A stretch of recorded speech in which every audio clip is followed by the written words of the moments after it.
The way this thing is angled, basically you can put it up against a wall and it'll project up to the wall, or you can put it up against a flat surface like a desk or a table and it'll project down onto the table.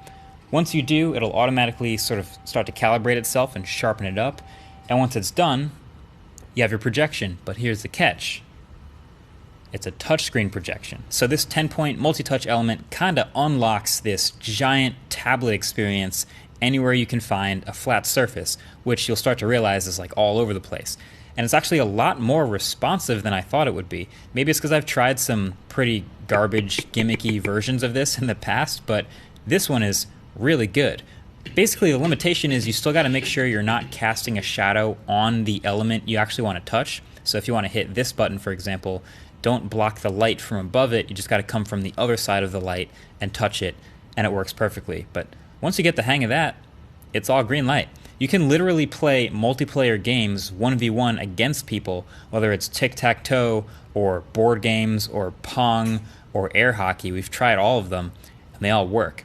And on top of all that, it's got a built-in battery, so the thing's pretty portable, so you don't have to find a plug everywhere you go. You can be on a train, basically, and just plop this thing down and start using it like a tablet. So now you can basically turn any surface into a giant gaming controller without the need of a phone or a tablet. I'm sure you've played Pong before, but you've probably never played it on your kitchen counter or on a table. And then in the OS, there's some other dedicated AI integrated apps they've built with different themes. For example, there's an education feature where you can use physical objects, like actual plastic letters, to teach spelling because it uses image recognition from the cameras to tell if you've spelled something right or wrong.